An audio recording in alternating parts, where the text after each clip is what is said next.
Probably like, okay, Pratt Mosley, like that's probably easier said than done. But I think it definitely can be done because I've seen it done with all levels. It's the way that you talk to the kids about what it is. So you can't say, okay, hey, be still, don't move. Hey, yeah, right. You know, you can't say, hey, if you move again, I'm gonna whatever. No, it's not like that. I'm gonna write you up. I'm gonna write you up and send you whatever. Okay, so you have to get them to understand that what they're doing, it's not a punishment. It is a skill, and you have to point out the ones.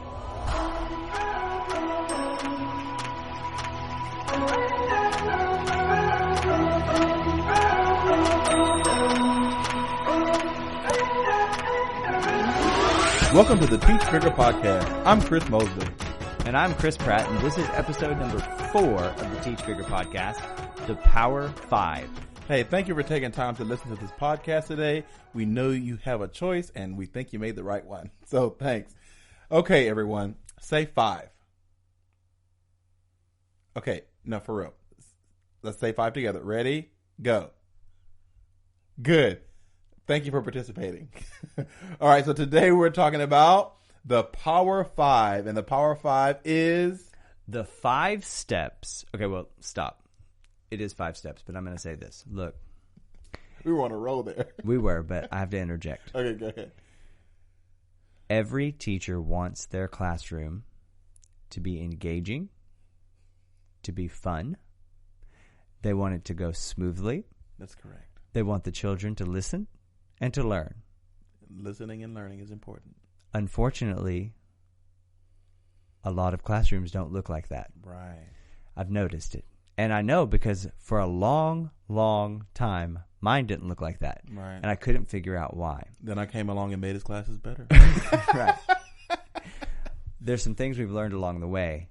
And so whether you're a veteran teacher and your class is the epitome of perfection, or you're going, I hope I don't have to go today. Right? Exactly. I hope that today pushes you to a new level. This is going to be one of these teaching episodes. Like, we're going to give you some deep, impactful tools to take with you. And we recently attended a camp, a conference for teachers, and this was said, and I think this is really important because this is how we think. So this is not something I said, but it's something like to mention. Like, we're speaking from a point of experience, not expertise. You know, so these are things that we've experienced, we put into practice, and we found that they work. So, you know, we're not saying that this is the know-all, be-all, but things that we found that worked. And so we want to share these with you so you can try them. This is not like a cookie cutter. Everything might not apply to you. If you take 1 or 2 things maybe that might work for you, we just want to put that out there and share that with you. Right. Okay, so we call this the Power 5. Yes. And this is actually something we thought of after collaborating for several years. And we kind of asked ourselves this question because we kept, you know, I was a mentor teacher and we're helping other teachers learn and new teachers. And there's so many common problems. Let me just say this. Mm-hmm. I want to interrupt.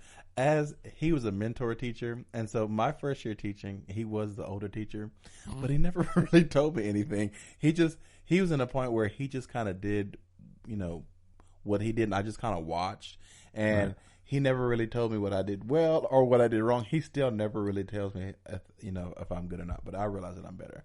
But yeah, but he's become a mentor teacher, and so that's what he does, but you know.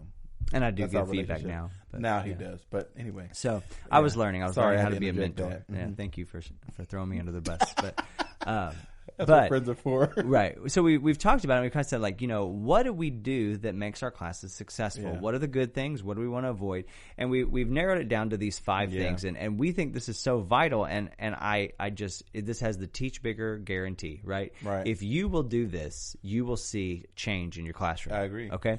And the hard thing is you have to be consistent and you have to do it every day. Right. Because once one of these things go, or there's a day that this doesn't happen, then the kids realize that, hey, well, you know, it happened yesterday, but not today, so it's okay. I can do something different. Right. You know. So. And listen, Teach Bigger is not a program. Okay, we're not trying to be like, hey, try this new teaching fad. This isn't a program. This is me and Mosley telling you, like, hey, we're challenging you. Right. Here's our experience. What is your experience, and what do we do to make things better? Right. But here's what we've learned is if you'll adopt these techniques, they'll help you to teach bigger. right? Exactly. These are things that you can do to immediately see bigger things going on in your classroom. Look, our goal is that we're up there presenting great content. The kids are creating, they're producing, that it's an environment where kids are coming and they're learning not because they have to, but because they want to. And that comes with you thinking differently, you evaluating yourself, being coachable, and, really growing to a different level. So that's what that's all about. Okay, so it's not a program. The Power 5 is this. Okay. It is the 5 steps that must take place in the first 5 minutes of every class, every day. Yeah, that's good. Okay, so look, if you'll think about the first 5 minutes of your class, it'll make you or break you. Right. Okay? And if you don't have a process in mind, anything could happen. And you don't want anything to happen. You want what your priorities are to happen. You have to train children. And if you to do everything. And if you'll be consistent with these 5 things, your class will have the same flow every single day, and you'll begin to see results. And it's not easy because if you think about it, the beginning of one class is usually the end of another, right? Right. And so it's really hectic. You have things coming in, things coming out, kids going in and out and things like that. You're trying to finish things, and your brain is switching from one class to the other. You're thinking about a lot of things. So it is challenging, but if you make this a priority, I believe that you'll definitely see results and, the way your class is going. Right. And to my elementary school friends who maybe you're self-contained, you keep everybody in your class all day long, but you maybe go to recess or you do a bathroom break or you just change content throughout the day. Mm-hmm. Those are opportunities to reset and slam these 5 things back in the kid's face because, listen, whether you believe it or not, whether you agree with it or not, it is true. Kids want structure. Mm-hmm. They may act like they don't, and they may fight you all day, and you may think you're the cool teacher, you're the hipster teacher, because it's just, hey, we just do what we want. Yeah. Let me tell you something. Kids don't like that because they want to know their boundaries, and they want to know they're safe, and they want to know what's expected. Exactly. Kids do not do well without expectations. Mm-hmm. Neither do adults. Okay? And so we want to give you these steps so that you can begin to put that structure in place. And maybe these are things you already do. And if so, hey, you can send us an email and say you're on it, okay? And we want to know your experience. Hey, our email address is info@teachbigger.com. So feel free to shoot us an email, give us your thoughts. Tell us if you tried this stuff in your class, if it's working. Yeah. The good, bad, the ugly. We want to hear the feedback. Yeah. So, all right. So here we go. The Power 5, the 5 steps that must take place in the first 5 minutes of every class every day. So you have to be intentional. You have to think about it. Here we go. Number 1. Number 1 is my class, my voice. Now, what that means is this: kids go all day and they get instructions from different teachers. Different teachers present information different ways. Different teachers expect different things from kids. Right. And so when they come into your room, they have to hear your voice so they can make that change from the teacher they had previously to you. And the more consistent you are with that happening every day, that means they automatically change the way they think. They know their expectations. They know, okay, this is the way Mr. or Mrs. whatever is. And me hearing her voice, his or her voice, helps me transition to that time. It can be something very simple like, hey, go ahead and come on in. You can remind them what they need to be doing. Remind them, okay, we're doing this today. Come on, let's go. A sense of urgency is very important always. Like, we have a lot to do today. It doesn't matter if you're doing one thing, Right. We have a lot to do today, Come on in. Hey, that looks, nice shirt, nice shoes or something. Just speaking to them, but making sure that the class hears your voice. And it doesn't have to be loud. It just has to be very present. And that is a huge thing in helping them to adapt to your classroom because that's your domain. Look, I cannot tell you how many – look, this sounds so easy. Oh, well, yeah, of course I'm going to greet my kids. I stand at the door. I give them a handshake, whatever. That's all good, but they need to hear your voice. Right. The classroom, the actual room needs to be filled with your voice. And again, it's like Mosley said, we're not screaming. It's not about barking out orders. It's that the kids remember when they come in and they're aware, I'm not in my domain. I'm in that teacher's domain. Your kids need to know that every square inch of the room belongs to you, right? And it's going to go my way. And you orchestrate every single thing that happens in the room. Okay, now this is a different mindset for a lot of teachers because we're all about, in this day and age, hey, let's do group work, collaborative work, let the kids work in pairs, let them work in teams, let them do whatever they want to learn. Okay, that's all beautiful, and then you don't have control of your class. Exactly. So what you have to make sure is that when you do collaborative work, when you break out in teams, when they're doing partners and thinking and pairing and sharing and all those other things, right, it's important, but it's all under your procedures. Look, here's the thing. I heard a really smart man at my school say this once, and I asked him if I could share this, and he said, it's yours. Take it. Do what you want with it. So I'm going to share it. He said this. He said, the process is yours, but the product is theirs. But you have to remember that in our effort to give kids control of their education, which we want them to have, the processes are ours. Mm-hmm. So they need to know when they walk into that room, this is my room, and things go the way I want them to go. Right. Okay? Look, and you sit there and you think, well, that sounds easy. I always do that. But I can't tell you how many times I see teachers that as their kids are coming into the classroom, it's a time for them to get on their computer and check their email, right? It's a time for them to walk over and take care of some sort of situation like passing out papers, organizing books, anything that's not kid related. Right. And this has happened many times, and this happens on a lot with middle school and maybe elementary. I haven't been that familiar observing that. But, kids from your previous period or something like that, they'll ask you questions and they'll distract you, And, sometimes you have to say, hey, okay, this is going to have to wait till later because your priority are the kids that are coming in, Right. Whenever they were coming in, they were your priority. Now it's like, okay, we have to finish because I have to make sure that these kids that are coming in are hearing my voice because, I want my class to go a certain way. And sometimes we can get distracted, and a lot of teachers find themselves distracted, and then their class is coming in, the class hasn't heard their voice, and they're kind of on their own agenda. So you have to be aware of distractions because they can happen. And a lot of them are not intentional, but they just happen, due to the situations. They have questions, they want to act, stuff like that. So you just have to be aware and manage that and make my class, my voice a priority. Right. And, I know a lot of you do some of the strategies from different things like capturing kids' hearts or different things like that. And maybe you stand at the door, maybe you stand in the hallway and greet your kids.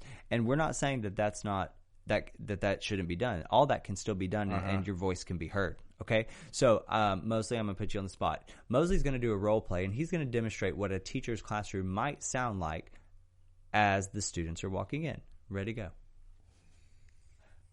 He loves when I do this. Whenever they're so your kids are coming in. Let's say you're standing at the door, you're shaking hands. This is what it sounds like inside. No, this is you as the teacher. Oh, me as this is my class, my voice in action. Okay, they come in. All right. Good morning, everybody. Come on in. Go ahead and put your bags down over here. Hey, remember, go and look at the board. There's a warm up there. We're moving really fast. Go ahead and make sure your backpack's onto your chair. Hey, go ahead and get your instruments out. You have like 2 minutes left. We'll keep moving. Hey, remember that you're going to use your books today. I might have said the same thing like 5 or 6 times. Right. But the point is that they're hearing my voice. Hey, the warm up. I see people already. They're almost on number 2. That's very good. Go ahead and come in, put your things down, put your backpacks on the side. I see 5 people with their instruments out already. That's good. Keep it going. Let's go. Right. And it's okay if it's nonstop battle. Yeah, it's okay. They need to hear your voice. The idea is that they hear your voice. And you're like, and I always stress is that it's a sense of urgency in your voice. Like, hey, like we're running out of time. Let's go. Come on. So they, because in the hallways and transition, they usually kind of take their time and, talk to each other and stuff like that. But when they come in, it's like, oh my gosh, my time is running out. Like I have to hurry up. Let me put my things up and let me make sure I'm hurrying up. And I hear people are already done with things. Even if people are not, I just, say, hey, look, I see people on number 2 and number 3, to get them to think like, hey, I have to move faster, Right.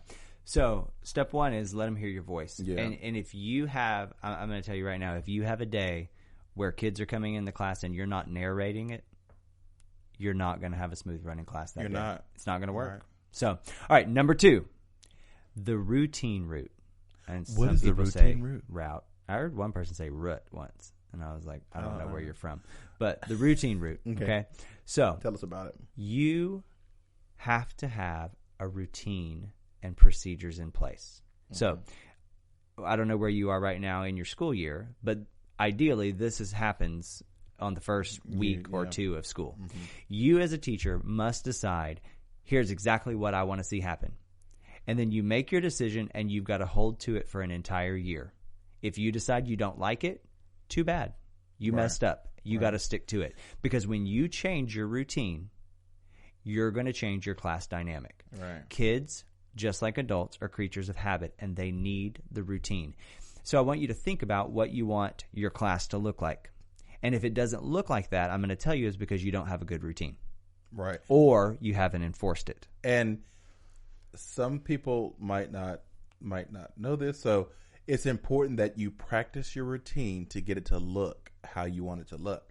Like if your routine is come in, take your bags and put them on the back of your chair, then get your book out and then place it on the left side of your desk, right? So what you're going to have to do is you're going to have to take your class and you're going to have to take time out of whatever you're doing content-wise, and trust me, it's worth it.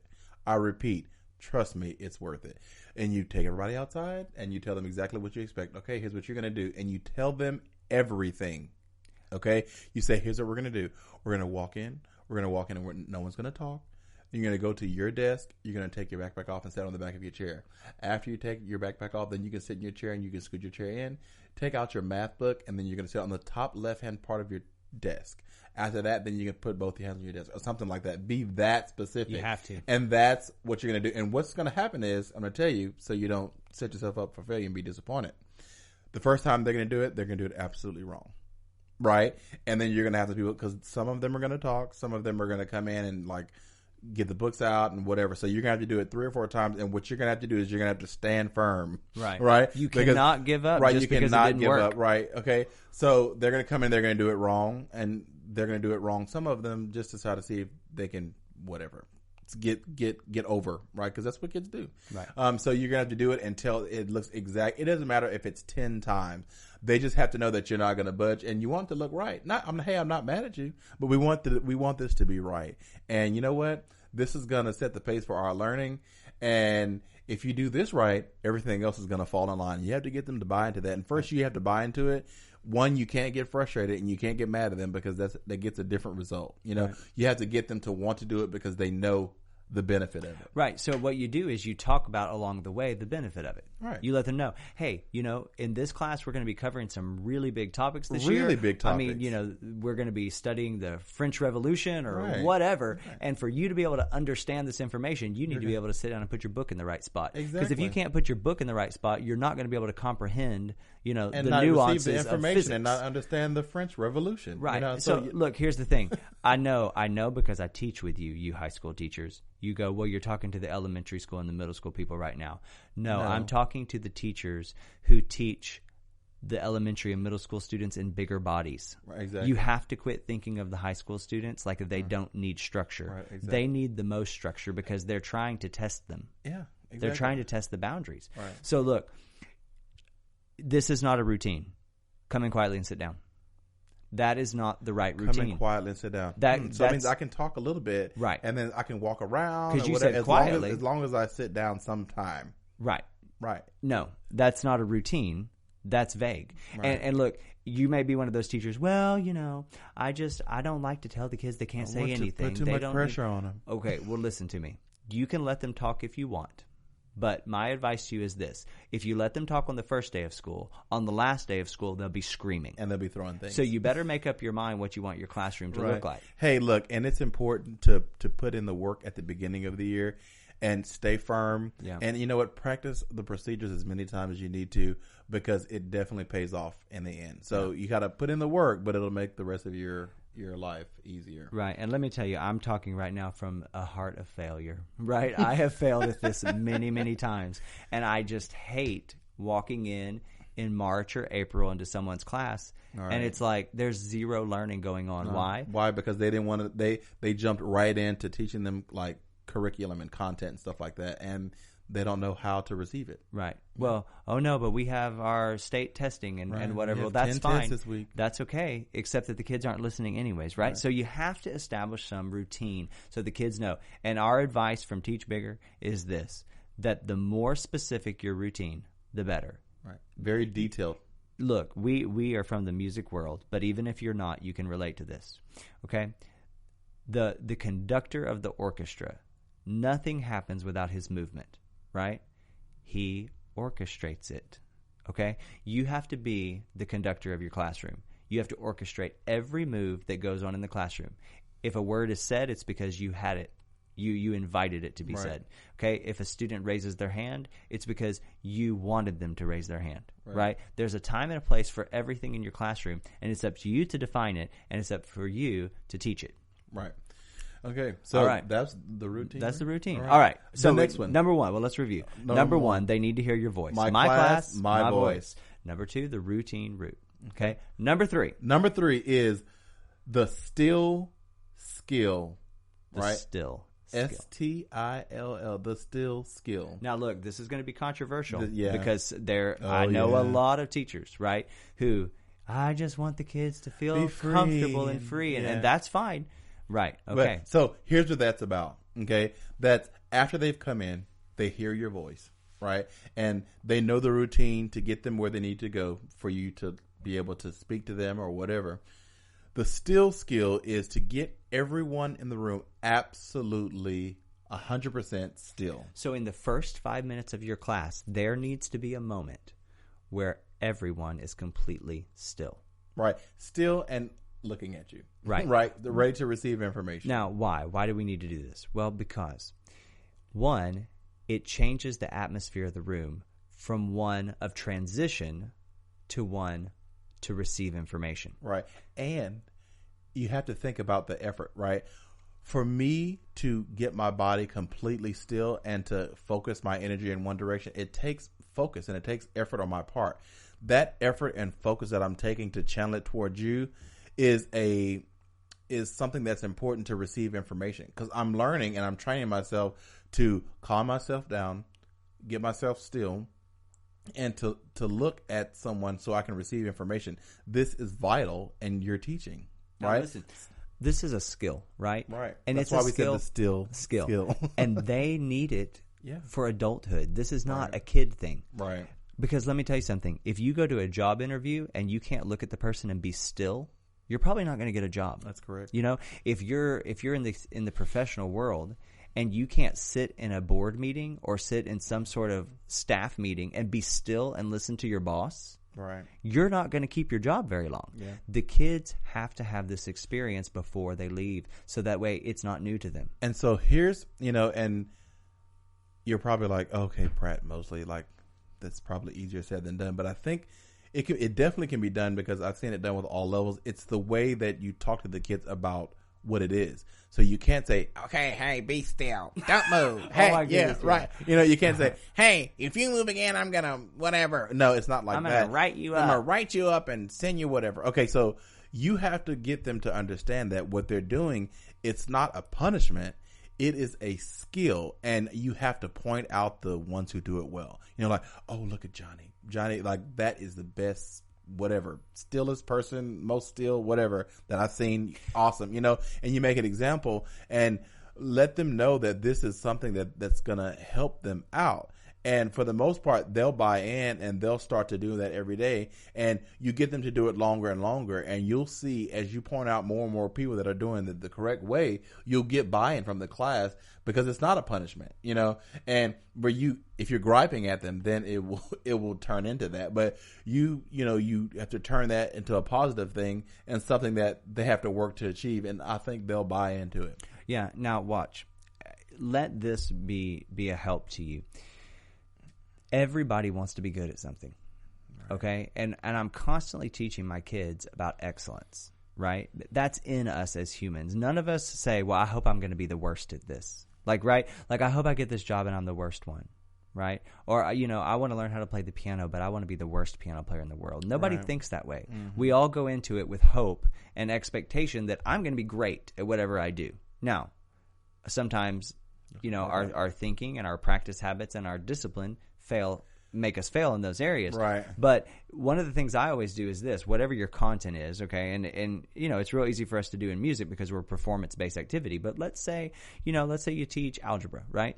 And so your kid, you're trying to teach this at the beginning of the school year. How do I get my algebra kids to be still and look at me? What's the point, miss? What's the point, mister? Why didn't you do that? Miss. Well, it's because this. Listen, kids, I want you to be successful. I want you to understand algebra, and you want to be good. You got to tell the kids what they want. They don't know what they want. Right. If you tell them they want to be good, they'll go, I guess I do want to be good. I'll be good at that. Right. So look, you want to be good. You're going to be great at algebra. But the first step to being great at algebra is to be able to think, to be able to concentrate. And if you can come into this classroom and sit still, you're learning how to be excellent. And if you can be excellent sitting still when I'm talking, you can be excellent at algebra. Right. And they make that connection. A lot of kids, once they know, because a lot of times we give them the what? Like, do this, do that, whatever, And a lot of the times when we give them the why, right, and we give them the importance behind it and how they can use it for themselves and better themselves, a lot of times they latch on to things and they don't question anymore. A lot of times if you feel that students are questioning it, they don't see the value in it. And sometimes kids don't see the value in things. But if you present the things that you're doing and tell them why, and give them the value and how they can apply it to their lives and things like that, you won't get those questions because they understand it's not a waste of the time. Yeah. So, in no way are the Power Five is not barking out orders. No. It's helping your class and your students understand the value of what you're doing in the beginning of class. Right. That moment matters. That those things set you up for success, so right, you can learn at the highest level. Yeah, and you'll also find that when the classroom gets still, it changes the focus and the intensity of the classroom. Now they're ready to receive information rather than on their own agendas. Right, and you put this into their life, like whenever they are, you show them the value that like, hey, like right now, you guys have power in the classroom because you've changed it, because now the room feels different. Do y'all feel it? They're like, yeah, Right. And so let them value that and let them feel comfortable in what that feels like. Am I saying your class has to always be like that? No.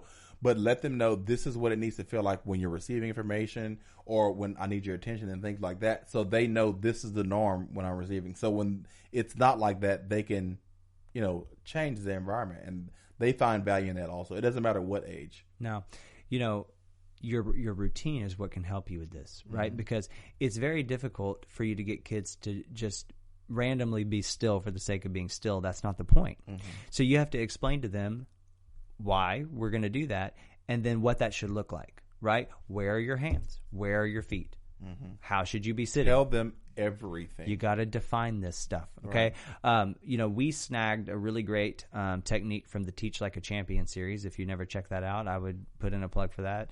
I don't get any money for that, but it's real good. That's really good. And it's called SLANT, which means sit up, listen, ask and answer questions, nod your head, and track the speaker. And one day we'll probably go over that and talk about that one day. But here's the thing. That by saying that, if your kids understand that, then you can say, hey, sit in slant, and they understand that's an active position that I know I'm ready to learn when I'm in that position. So it's about those cues and those routines that help them to understand now it's time to engage in the content. Right. Okay? So we've got number one, my class, mm-hmm. my class, my voice. Number two, the routine route. Number three, the still skill. All right. I hope you memorized those. I hope you were saying those along with us right, to show that you're participating and you're following along. All right. So okay, we're moving on. Number four. The positive punch. Again, we don't want the kids to get the impression that we're nagging or we're barking out orders, right? So in the first 5 minutes of class, you want to make sure you wrap them in with positive. Right. So the positive punch is you go find a kid and you say, hey, good job, and you punch them right in the face. No, I'm just kidding. I'm just kidding. That's although that could be effective. But okay, make so you it's feel this. better. No. Right. Just kidding. It's that you find something the class is doing well, something that someone's doing well. And in this 5 minutes and all these things, because look, they don't have to go in this order. Right? Well, my class, my voice should probably be first. But this is within the first 5 minutes, these things are going to take place. And they're a flow. And you'll get used to whatever your flow is. But you need to emphasize what's going well. Yeah. Hey, I really like the way so-and-so is coming in.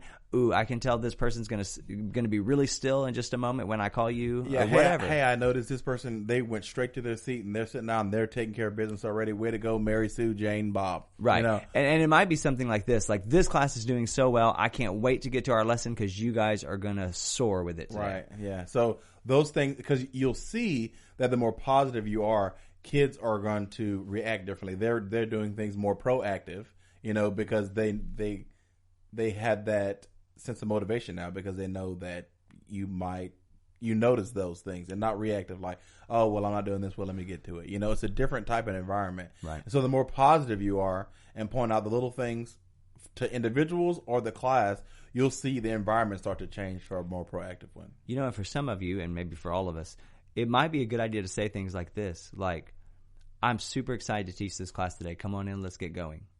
That makes, as a student, like, I matter. Like, you want to teach my class today. Right. That matters. Yeah.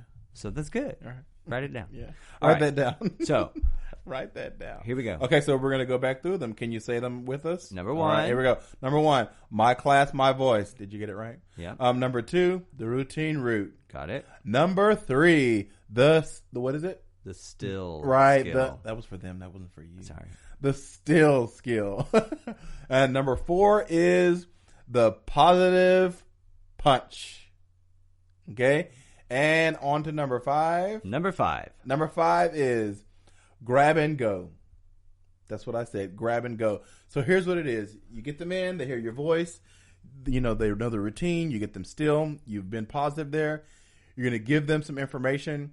You know, tell them things you want to get done that day. Right? It's always important to have let them know the plan. Let them in on the things that you plan to do. Hey guys, you're trying to get this done. You know, give them a time frame. We want to work on this and this and that, and we want to get this done in this amount of time. Give them the expectations for while they're working. Hey, while you're working, you're doing this and doing this. If you're working in groups, tell them how to work in groups.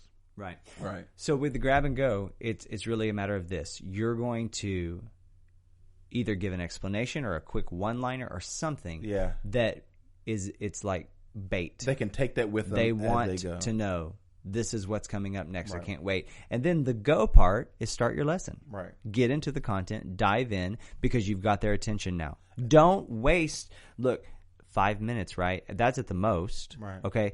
Don't miss that perfect opportunity to go. I can't tell you how many teachers I see that they do all this stuff right, and then there's like this moment where they don't know what to do because they didn't realize move forward, and then they lose the kids' attention again because they're sitting there trying to figure out what's next. Yeah. So go. You have to grab them and go. Yeah. And so that might look different for different classes. Like I might say go and then they're going to groups or something, or like go and they're working on their own, or when I'm saying go, it's because I'm about to start, giving the information out and we're going to review what we did before or something like that. Right. So the go is going to look different, but it's important to know that they know what to expect after the go. Whether I'm going to start talking or they're going to go to their groups or whatever, they know exactly what is expected out of them. And you don't have to say go. No, you don't have to say it's just the fact that you go. Right, that's the action.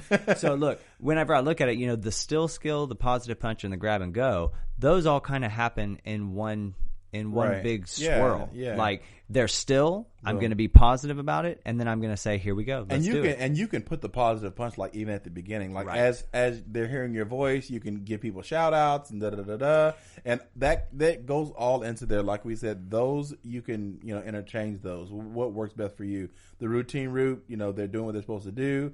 And then grab and go, that's kind of toward the end. Now. Yeah, and an example of this might be you may have already been really positive with them coming into the classroom. You don't have to be so positive that it's sappy people. Right. Yeah. And so let's say you've got them all still, right. And now that moment is still, they're ready to receive information. And so then maybe you have an opening question that's crazy or interesting or different. And you're able to say today we're going to talk about BAM, or maybe you present a question that gets them thinking, and you say, now turn to your neighbor and discuss. Right. Just something that gets them going. And the next thing you know, they turn around and you're ready with your PowerPoint presentation and your world maps and whatever you're doing. So now here's what I'm going to say about this. As you are doing the Power 5, you are like evaluating the room. You're thinking about what needs to happen, because here's what I'm going to say. The better you get your kids to respond, the faster you're going to have to think. Because you're not spending time saying, "Hey, Billy, stop talking." Right? You're they're ready to receive information because they're trained. They're trained. They know exactly what to do, and so they're more looking at you like, "Hey, what's going to happen next?" So you'll know the feeling, because the better you get at that, they're going to be waiting on you. Right. So you can't be up there in front of them and you don't have a plan together in your head, because then that'll be leading you in the other direction. You know why most teachers don't want their classroom to be still? The ones who don't. Why? Because it makes them scared. Right. Because then they have to actually perform. Right, because kids looking at you and waiting, right, it is like an audience. It is. And it's like you're on stage.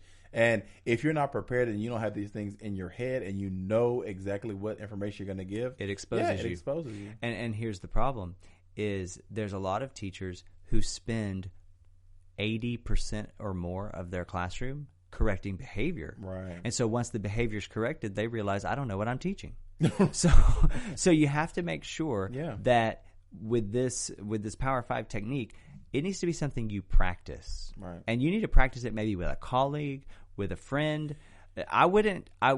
Yes, get out there and try it in your class, but I would go through it in my head and I would have this thing done. Yeah. Well, imagine that. We might have to practice teaching. Well, why would we do that? We're teachers. Right. Well, I want you to think of like major league athletes, right? Think of professional musicians. Right. If you went to them and said, how often do you practice? You would find that it comprises most of their life. They're practicing what they're doing. We don't practice. So as professionals, as teachers, why do we find it strange to practice what we're doing? We need to practice that. And in your practice, you need feedback. Right. So you need to find, if you're comfortable with an administrator, have them come in and watch. Right. If you're not comfortable with an administrator, get the teacher next door.